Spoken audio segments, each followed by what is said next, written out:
नमस्कार विद्यार्थी मित्र हो.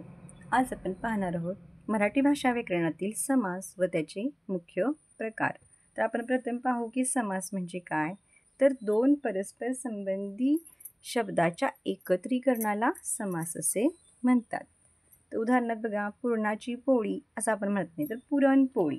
तर ह्याला काय म्हणायचं, ह्या सामासिक शब्द म्हणायचं. त्याला काय म्हणायचं, पुरणपोळी म्हणजे हा झाला सामासिक शब्द. अशा प्रकारे आपण काय म्हणतो की दोन परस्पर संबंधी शब्दाच्या एकत्रीकरणास काय म्हणतात, समास असे म्हणतात.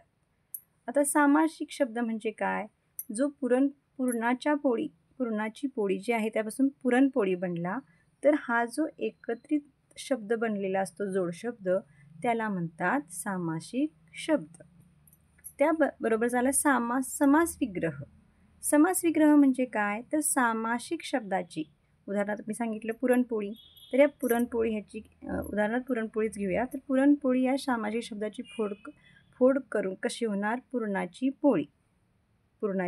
पोळी अशी फोड करून दाखवण्याची एक पद्धत असते, त्याला म्हणायचं समास विग्रह. त्याचं दुसरंच उदाहरण आहे खरे खोटे, म्हणजेच काय, खरे आणि खोटे, हा झाला समास विग्रह. त्यानंतर सामासिक पदे.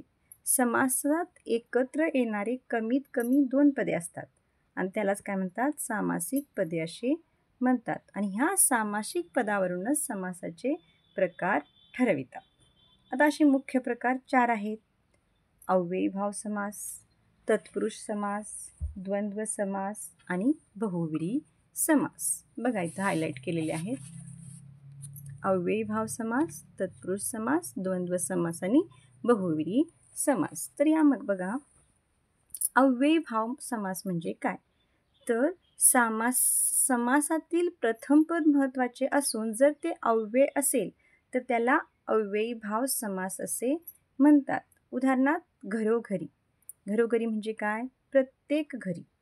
तर पहिल्या पदाला इथं काय आहे, महत्त्व आहे.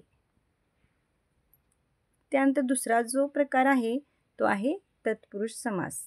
ज्या समासातील दुसरे पद महत्त्वाचे असून अर्थाच्या दृष्टीने गाळलेला शब्द किंवा विभक्ती प्रत्यय विग्रह करताना घालावा लागतो, त्या समासाला तत्पुरुष समास असे म्हणतात. उदाहरणार्थ अन्याय, न्याय नाही असे, किंवा ऋणमुक्त, ऋणापासून मुक्त. म्हणजे अशा प्रकारे विग्रह करताना त्यामध्ये काय, विभक्ती प्रत्यय किंवा जो गाळलेला शब्द आहे तो घालावा लागतो, त्याला तत्पुरुष समास असे म्हणतात. त्यानंतरचा प्रकार आहे द्वंद्व समास. ज्या समासातील दोन्ही पदे अर्थाच्या दृष्टीने महत्त्वाचे असतील त्याला म्हणतात द्वंद्व समास.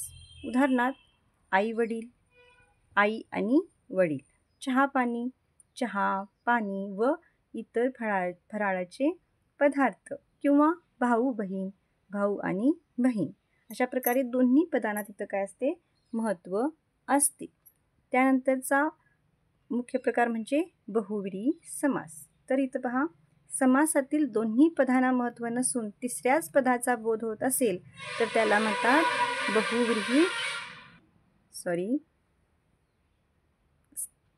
समासातील दोन्ही पदांना महत्त्व नसून तिसऱ्याच पदाचा बोध होत असेल तर त्याला बहुव्रीही समास असे म्हणतात. उदाहरणार्थ नीळकंठ,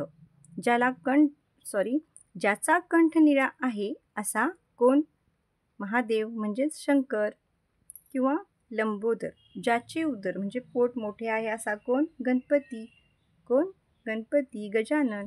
तर अशा प्रकारे दोन्ही पदाला महत्त्व नसून काय होते, तिसऱ्याच पदाचा बोध होत असेल तर तो बहुव्रीही समास बनतो. पहा, पहिले प्रधान असेल तर अव्ययीभाव समास, दुसरे पद प्रधान असेल तर तत्पुरुष समास, दोन्ही पदे प्रधान असतील तर द्वंद्व समास, आणि दोन्ही पदे गौण असतील तर बहुव्रीही समास. असे थोडक्यात आपण लक्षात ठेवू शकतो. आता आपण त्यांची उदाहरणे पाहूयात. तर या ठिकाणी पहा, अव्ययीभाव समासाची उदाहरणे तर दिलेली आहेत. त्यानंतर तत्पुरुष समास, द्वंद्व समास आणि बहुव्रीही समास. तर आजच्या व्हिडिओमध्ये आपण समास म्हणजे काय, सामासिक शब्द म्हणजे काय, समास विग्रह म्हणजे काय, सामासिक पदे म्हणजे काय हे पाहिले व सामासिक पदावरून समासाचे प्रकारसुद्धा पाहिले आहेत. आता आपण नेक्स्ट व्हिडिओमध्ये तत्पुरुष समास व द्वंद्व समासाचे पोटप्रकार अभ्यासणार आहोत. तर आजचा व्हिडिओ तुम्हाला कसा वाटला ते कमेंटद्वारे नक्की कळवा आणि जर आवडला तर लाईक करायला विसरू नका. आणि या माझ्या चॅनलवरील सर्व व्हिडिओ मोफत असल्याकारणाने तुम्ही तुमच्या मित्रमैत्रिणींना शेअर करू शकता. आणि जर चॅनलला नवीन असेल तर माझं चॅनल सबस्क्राईबसुद्धा करून घेऊ शकता. धन्यवाद.